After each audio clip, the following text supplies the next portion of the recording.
The Marshall Islands. There's an airport here. There's somebody here who says that it's a very beautiful place. I mean, it must be very beautiful if they decided to specifically say that that airport is beautiful as opposed to the rest of the island. Like, I mean, look at this island. Look at how beautiful the island looks. The people who put together Google Maps have actually gone through the effort of photographing it on satellite. They haven't bothered to do that with the surrounding waters. So look at this. Unless that's what the water there looks like. It very well could be like this all just looks like a blurry pixelated mess. But for all you know, that's actually what the deep ocean looks like, including with the watermark. You see that watermark, 2020 copyright 2026 Google. I think if you go far out into the ocean far enough, you will actually see that watermark on the water. Like, it will actually be part of the water. Don't ask me to explain it. I don't know why that is. Maybe it's just part of nature. Maybe Google named themselves after this part of nature. Or maybe Google owns the oceans.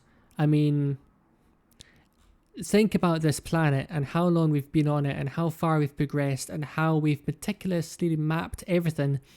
Surely every part of this planet has to be owned by somebody. Even the parts that don't seem like they would belong to anybody, surely those parts have to belong to somebody. And I think that goes for the oceans too. Like, surely the oceans belong to people. I mean, what the fuck is this? That looks like chalk or something. Anyway, look at that. It's a very it's updating in real time. It's a fascinating world we live in. A very fascinating world. We'll explore all of this in due course. We will. We will explore all of this. We will explore this entire planet from the comfort of our rooms, of our bedrooms. I mean, I don't know where you are if you're watching this. I'm in my bedroom personally. That's a lie. I'm an abstract void. I don't actually exist. I'm an AI. That's why you don't see anything behind me. You might think that's a green screen. It's not. There is just genuinely nothing behind me. The webcam can't render anything because there is nothing there. There's not even space to render. If there was space, then it would all be black behind me. But you don't even see black behind me. It's all transparent. That's because there's no space. There's literally nothing to render. Like, the webcam just doesn't see anything behind me. So I am just floating out here in the void as an abstract AI entity from the future. And I'm fascinated by this planet. And we're going to explore every nook and cranny from our bedrooms, both literally and figuratively. I don't know where you are if you're watching this. Maybe you're watching this using the airport Wi-Fi on Alenglaplap Atoll, which is where this place is. Maybe you're watching this video using the Wi-Fi at this airport. Maybe you're one of the people who have left one of the reviews here. That very well could be the case. And we are, I mean, this is going to keep us very busy. I think we could spend our entire lives exploring this planet, and it would be time very well spent just exploring this planet on Google Maps. I don't mean like in person. Because why would you do that when you have the internet? When you have Google Maps, I mean, to be honest, Google Maps just makes all travel redundant, in my view. Um, I don't understand why anybody travels anywhere. I don't understand the concept of a holiday. People can just go wherever they want on Google Maps. It's brilliant.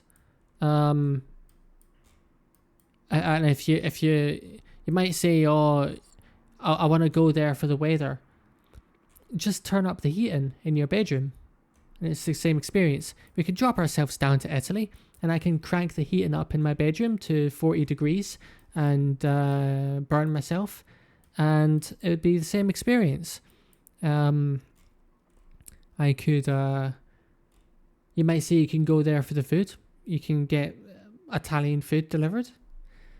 Crank up the heating to 40 degrees, get some Italian food delivered, and plop yourself down in Italy in Google Maps, and it's like you're there. If you've got a VR headset, that's even better. You won't be able to tell the difference. You won't be able to tell the difference at all. In fact, you'll forget that you're in your bedroom wearing a VR headset, and you'll be all confused. You'll be like, how do I get home? You'll be trying to board an airplane. You might do it in virtual reality if the technology gets good enough. If Google Maps gets sophisticated enough that you're able to actually interact with your environment when you're down there, then you might be able to go to restaurants and eat virtual food. You might be able to walk around and talk to citizens, other Italians on the street. You'll be able to walk around at your leisure. And you might even forget that you're just wearing a VR headset, and you might get very confused. And you might board a virtual plane and try to take that virtual plane back to where you live. Let's say you live in London. So you'll get on your virtual plane. The virtual plane will take you down to London, and then you'll be in London. And then let's say you live on Old Cobden Street. Actually, no, it doesn't look like anybody lives there. Where do people actually live in London?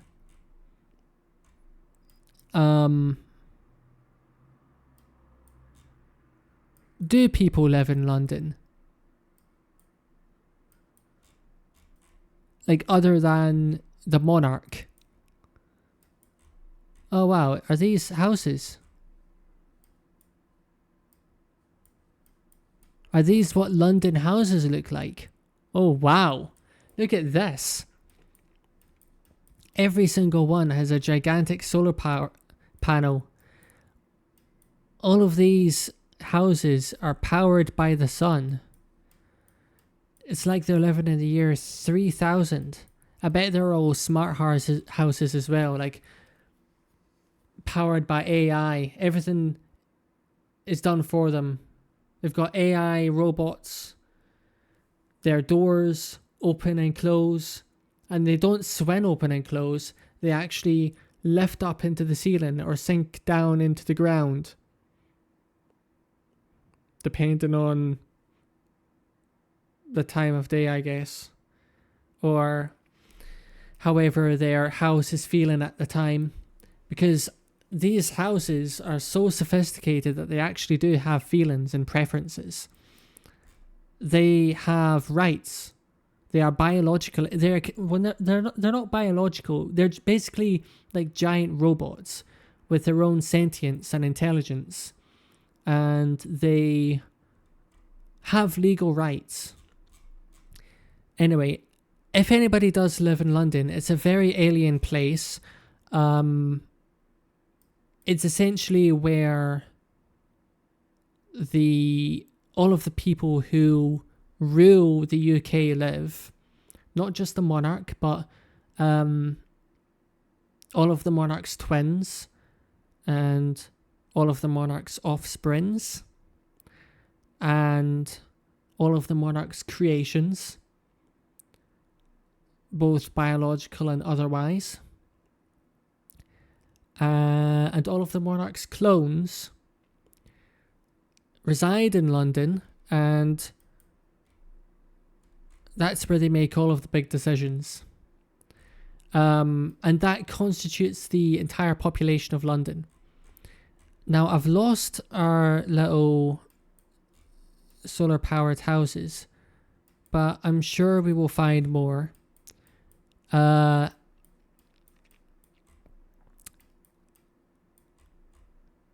Okay, these houses actually look more ordinary. We can actually look into people's back gardens. That is...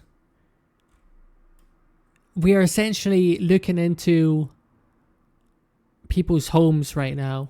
That's what we're doing. So there's a chance... Surely this is illegal. Imagine that. Imagine you've got one of these houses and you've got a big back garden, and then you decide to look at your house on Google Maps on the satellite and you realize that you can see the garden. And imagine you can see yourself in the garden.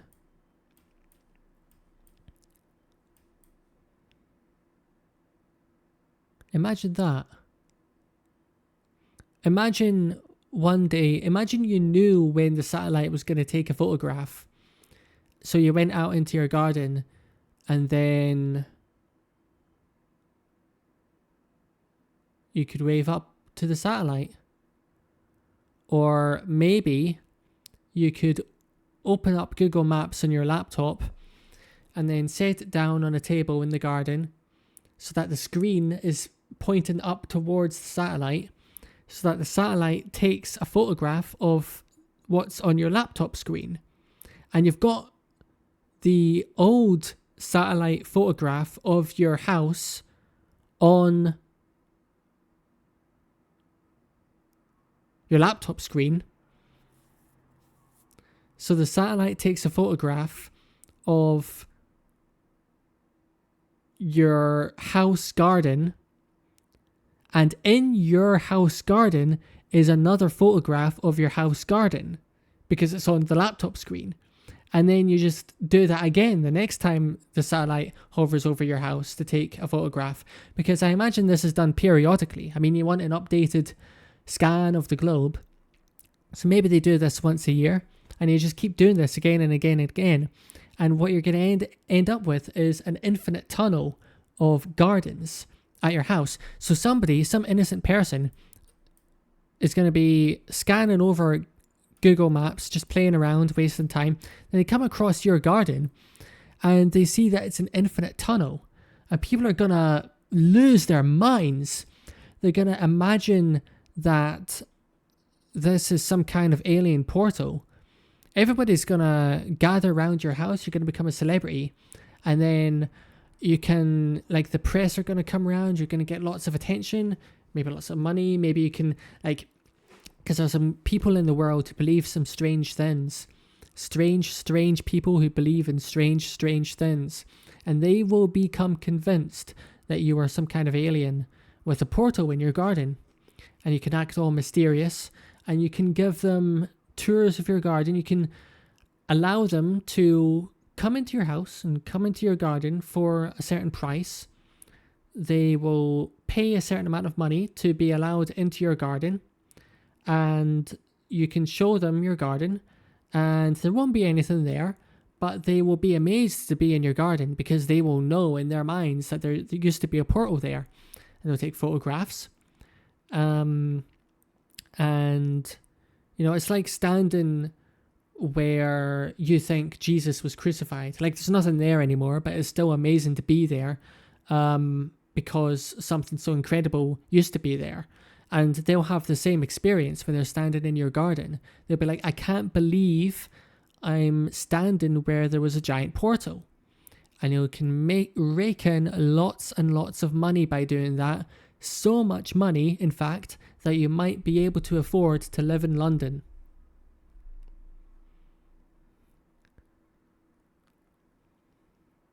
And you can act all mysterious.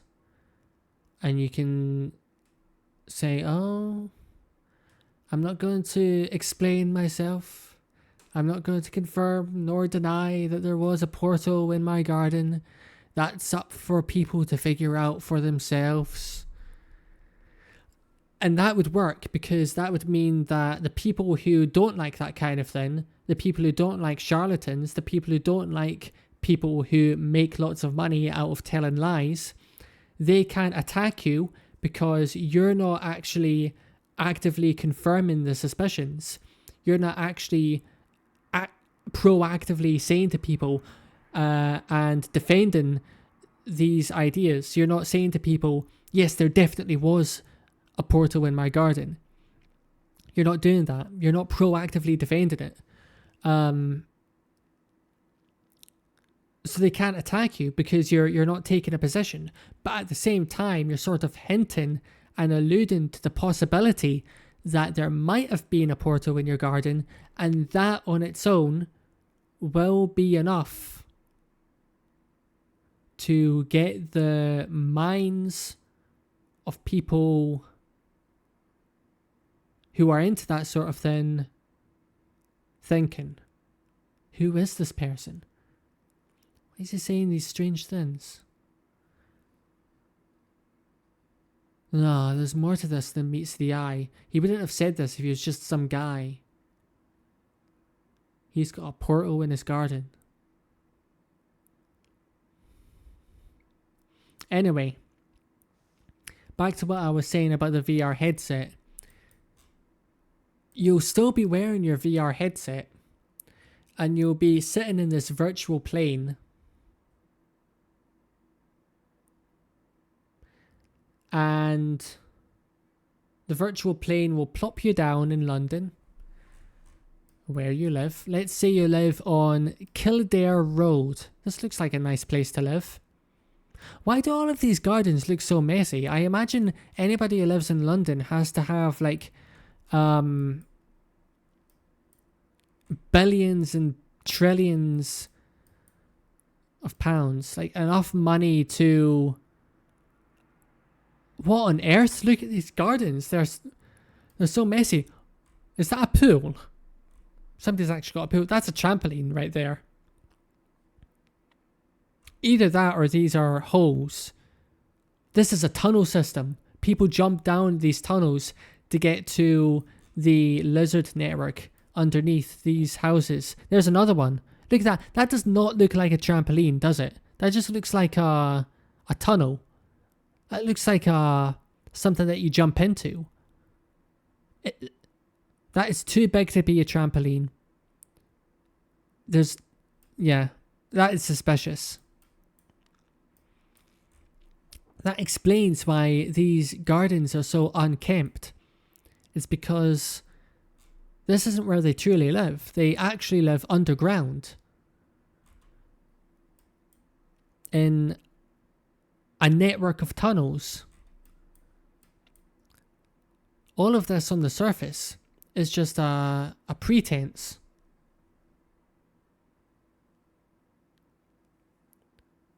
And it's presented as their houses, their homes. But all it actually is a way for them to access the tunnel system underneath. There's another one. There's another tunnel. You can jump down there to access all of the tunnels underneath. And that's where they meet and gather and make their plans for the surface.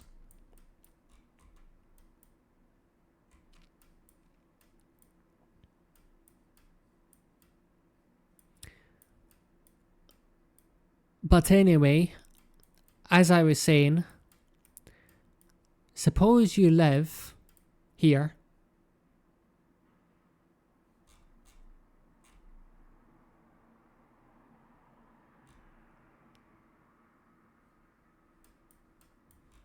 On Cambus Road.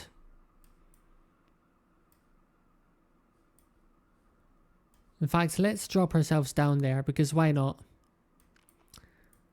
Let's say you live in one of these houses. What a lovely road this looks to be. I mean, if you ignore the bags of rubbish, apparently the binmen are neglecting this street and are not collecting anybody's rubbish. The bin men have boycotted this street. What the hell? What the hell just happened?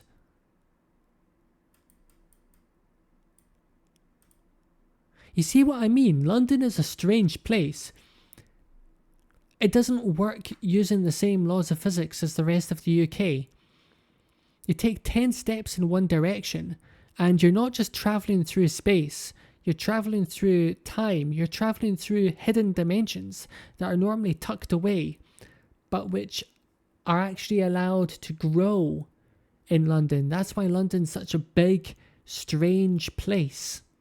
With all of these big, strange buildings. It's because of all of these dimensions that are normally tucked up so tightly and which are not allowed to express themselves in the rest of the UK. They are allowed to grow in London. And when you walk down the street in London, you're not just travelling along the usual dimensions. You're travelling along additional dimensions. I mean, I've just taken 10 steps. Take 10 steps and the entire nature of the street completely changes.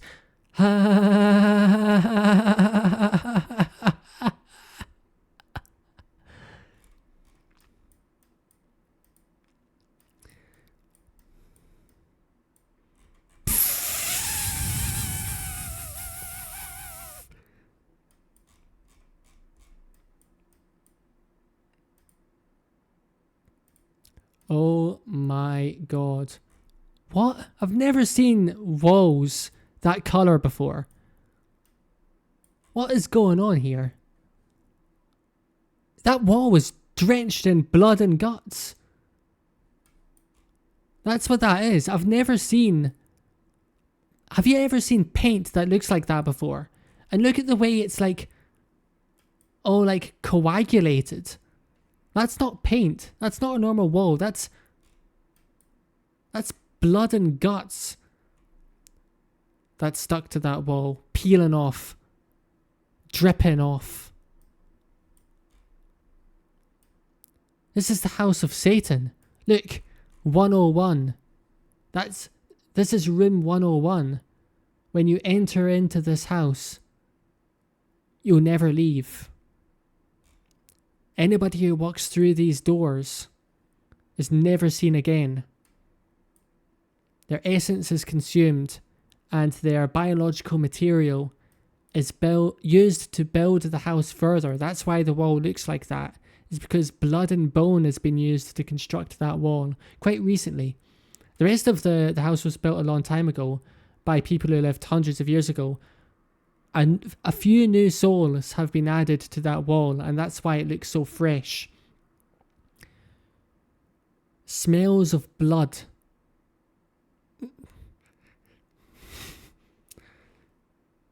You would think that people walking past this house would suspect something. Maybe they know the truth and they're just not talking about it. You know what they say? Evil flourishes when good people do and say nothing.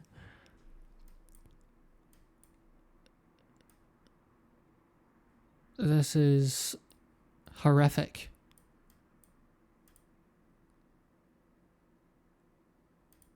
This is truly horrific. And look, they're trying to cover it up. If you step far away enough, it's like one of those things where if you're standing far away, it looks one way, but as you step closer to it, it starts to look different.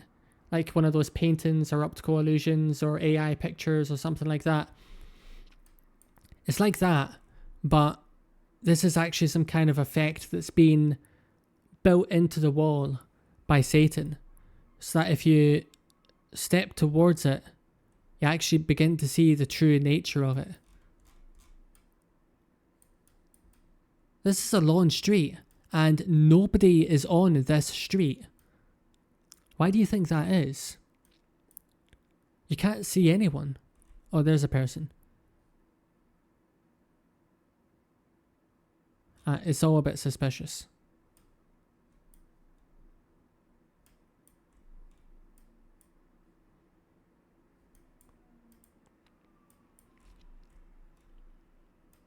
Look at that. That's awful.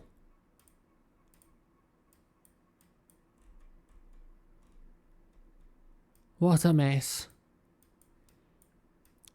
These people have no pride in themselves. Anyway, as I was saying, you're wearing your VR headset. You take a virtual trip in a virtual plane to virtual London. You walk down the virtual street of your home. You walk up to your home. Maybe you're Satan and you live here. And then you step inside. And maybe the VR headset, maybe virtual reality has gotten so good that it's like mimicking reality beyond belief. And you know how no single person can build a rocket? There's no individual on this planet who can build a rocket. It requires so many different people to do that. There are so many things that humanity does. There are so many things that humanity has been able to pull off that no single human can do on their own. It's only when humans work together that they're able to do these amazing things. Like build computers, build robots, build rockets, go to the moon. It'll be the same way with AI. Nobody will understand how they're able to pull this off. But you walk into your virtual house, you walk up into your virtual bedroom, and you will see yourself wearing the VR headset. And that will be freaky. That will be really freaky. You'll see yourself wearing the VR headset. And you'll remember. You'll remember. That's how you will remember. They won't worry about people being stuck in VR. You know how there's sometimes criticism about Instagram being too addictive because people find themselves stuck in these loops of scrolling forever. There'll be a similar conversation about VR when it gets good enough. Like people will be saying, oh, VR is too good, it's too immersive. People get stuck in VR, they forget that they're in VR. But that's not a problem. And the reason why is because VR is going to get so good that you'll be able to travel back to where you live, walk up to yourself, and then see yourself wearing the VR headset, and you'll simply be able to pull that VR headset off of them. And then the VR headset will come off of your head and you'll be back to reality. Or so you think. I mean, this could be VR for all we know. Anyway, what was I talking about originally? I was talking about an island, an airport. Where was it? Marshall Islands, that's what I was talking about. Imagine it. You're at the Aylan Lap Airrock Airport. What a place to be. Alan says it's the best airport around. I mean, you can't argue with that. It would be nice to go to the Aylan Laplap Airrock Airport in VR. Why did I start talking about VR? I think it's maybe... I don't know. Who knows?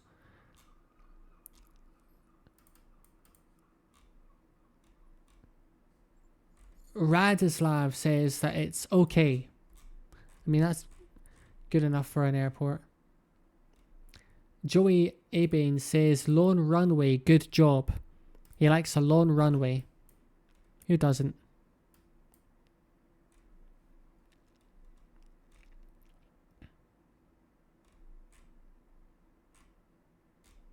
Edgar says it's too far away. Well, it's a good thing that airplanes stop here. At least, that's what I've heard. I've heard that airplanes happen to stop by this airport, which is really convenient. In fact, I've heard that airplanes actually stop by every airport. Whenever you find an airport airport, chances are planes happen to stop by there. So if you really like airports, then that's really convenient because you can go to pretty much any airport in the world with a plane. Planes tend to stop by airports. I'm not sure why. It just seems to be a place that they always stop by. So I'm not a massive airport enthusiast myself. But if you are an airport enthusiast, that's something to keep in mind. You don't have to walk to these airports. You don't have to walk there. You don't have to take the bus. You can actually take airplanes to airports.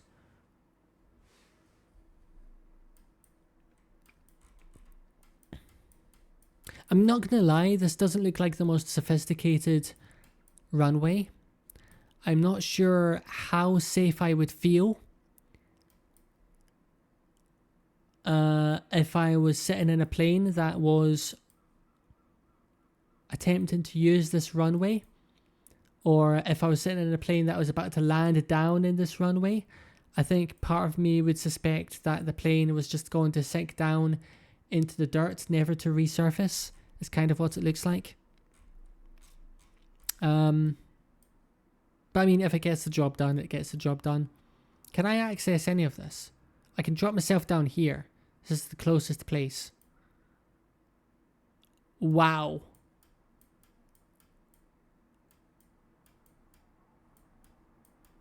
And we're in a different world.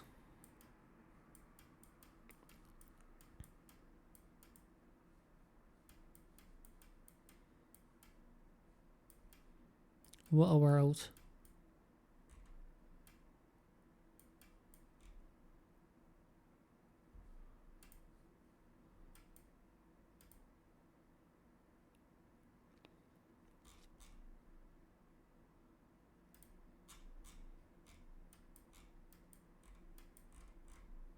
That kind of looks like a face, doesn't it? Is it just me, or does that look like a face? Look, there's the eye. There's another eye. There's the nose. And there's the mouth.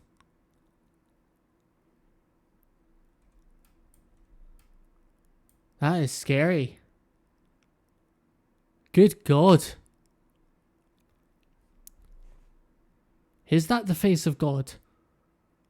He looks horrified. He looks absolutely horrified. He looks so sad.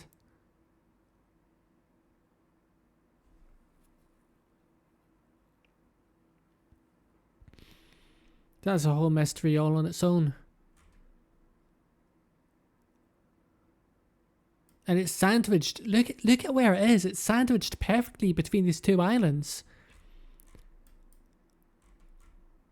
I bet nobody looks at this cloud and gives it a second thought. But I bet that if you took another satellite photograph of this cloud,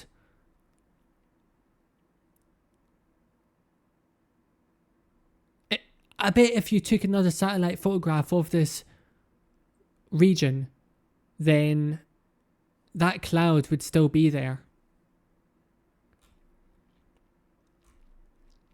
I think that cloud is fixed in place because I think that's the face of God.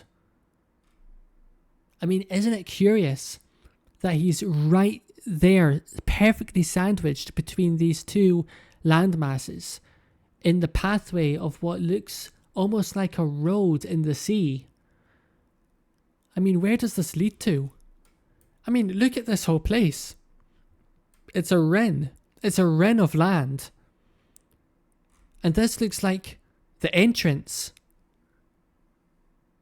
And maybe this is the gatekeeper to that entrance. Is this heaven?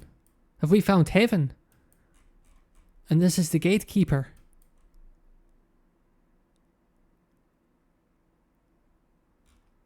He who decides who can enter and who can leave.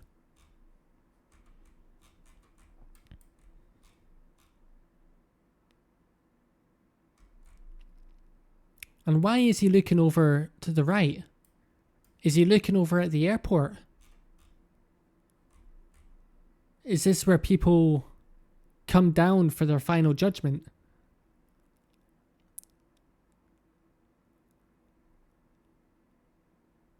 Maybe this is why the runway looks like that. Maybe this is why the runway looks like it's made of mud instead of the usual stuff that roads are typically made out of, whatever that is. Tarmac. It's because the planes that land down on this runway are very light. And the reason they're very light is because they're not filled with bodies. They're filled with spirits. Because when people die, this is where they're brought to by death. Death collects their spirits, rounds them up into a plane, an invisible plane, and then lands that plane down on this runway.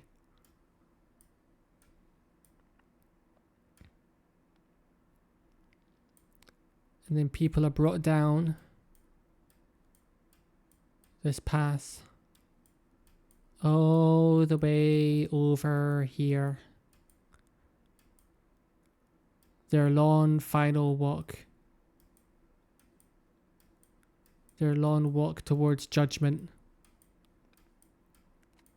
And then they're brought here. And then this guy has the final say on whether you enter the gates of heaven. And he has that look on his face because he does not like the look of who is coming down on that plane. There are some bad people coming down.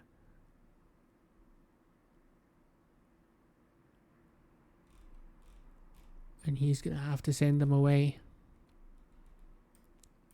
And that all happens here on the Aylen Lap Atoll of the Marshall Islands.